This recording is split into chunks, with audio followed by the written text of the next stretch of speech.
other new business? Okay, I guess it comes down to me then at this point. Oh, yes, yes, I'm sorry. There are a few things that I would like to bring up this evening.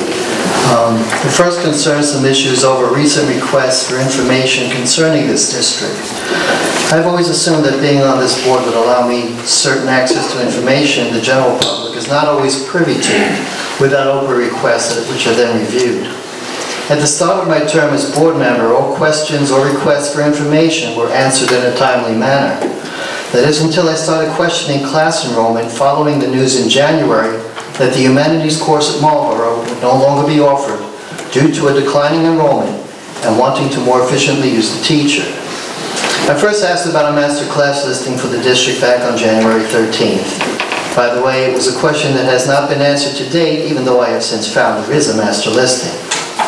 Perhaps the ensuing is my fault for not fully following up in February, but I sent a reminder on March 9th and then again on March 17th. This last time I was looking to see what impact Mr. Wass's declaration of minimum class size would have on course offerings due to budgetary constraints.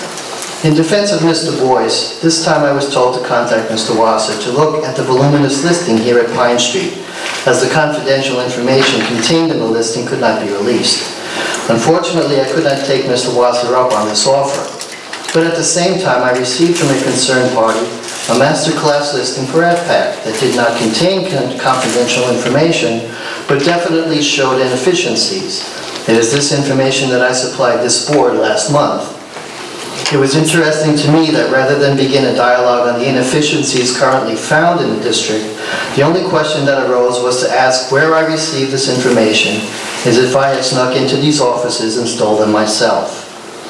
However, I also asked publicly that this board receive the master listing for all the academies and learning centers, as I believe these needed to be reviewed as much as the rest of the district offerings.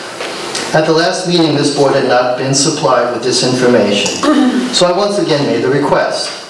As of the last communication I received, I have now been informed that this would require much time and effort, which I understand, and would also require the approval of the board president. At the same time, I was also told that Mr. Boyce is admittedly busy with the budget process, and the question was asked by Mr. Wasser if my request should take a priority at this time. To this, I have to say the following.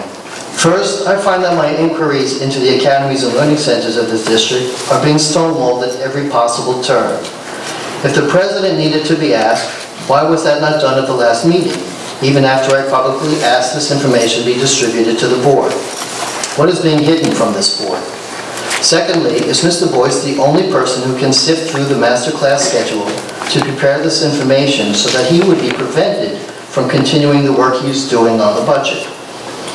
I want to state here and now that I am not looking to close any of these worthwhile academies and learning centers, but these must run more efficiently to stay economically viable in these difficult times. I have been told that next year the class sizes will be different, but we will not know that for certain until we are able to compare this year's listing with the coming years. So I am still requesting this information be made available to the board in a timely manner.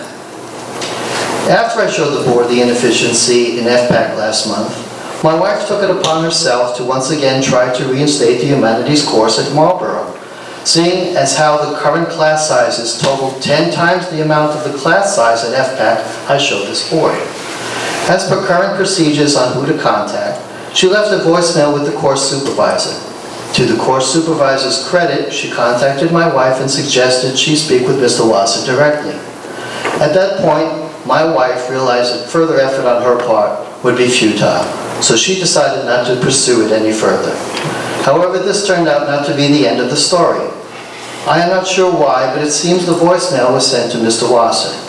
Mr. Wasser then took it upon himself to send an email to the board on April 27th, correction, the board excluding myself, with a message which stated in part, and I quote, "I am very disturbed by the inappropriateness of this telephone call on so many levels to a non-tenured supervisor," end quote. If Mr. Wasser thought this was inappropriate, why didn't he reach out to my wife, or in the least, myself, to discuss the matter?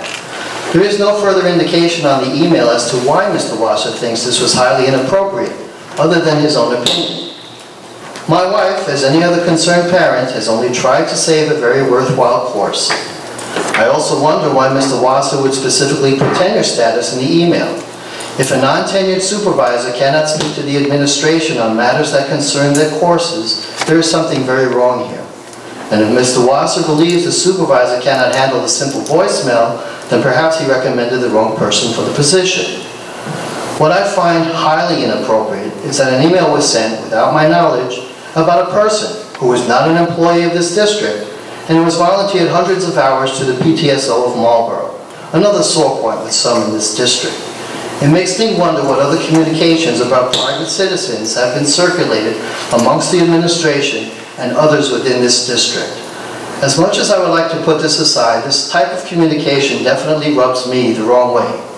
So I will make this an oral Oprah request to be followed in writing tomorrow. I would like any and all communications circulated between the administration and the board or anyone else connected within this district that contains anything on my wife or the PTSO of Marlborough. These communications should be from the period beginning January 2009 through today. I should probably ask for more, but I will hope I receive what I have asked for as it is. I know that there seems to be very little respect for me simply because I am trying to do my job to the best of my ability. But I would also like to say thank you, Mr. Wasser, for not sending me an invitation to your retirement gathering.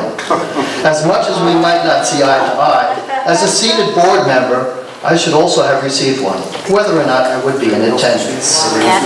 Finally, I have one other thing that has been on my mind since the last meeting. I make mention of this simply because I am looking to prevent more frivolous lawsuits simply because some on this dais refuse to do the right thing. When Mr. Wasser began verbally attacking Mr. Sarolnik, after Mr. Sarolnik's mention of the recently passed law that, we must admit, came about due to the Breyer State fiasco, it was up to the President to stop it, or, in the least, our board attorney, who readily tries to stop the public from speaking in the wrong tone, as witnessed with my wife's statement at the last meeting. But when Mr. Wasser began doing the same in the other direction, going so far as to verbally threaten Mr. Sarolnik, I believe that went over the line. Yet neither tried to stop the tirade. I refuse to have to worry about a lawsuit simply because someone does not want to hear any more about a certain topic. The public has a right to speak on anything they so desire. Will this board only learn when we are either sued for preventing the public from speaking or because we allow someone in the district to speak out of turn? I prefer not to pay the attorneys any more than is absolutely necessary. In fact, based once again on their inaction at this last meeting, I would seriously ask this board to consider new representation prior to the end of the year. Yes, it is true that we have much on our collective plate, but now that the superintendent search firm has been chosen, we can look for new representation while the search firm begins their work on our behalf. I make a motion now that we begin the process of finding new representation as soon as possible, in the hopes we can find a firm that will certainly look out for this board and ultimately save us much needed cash. Thank you for your attention.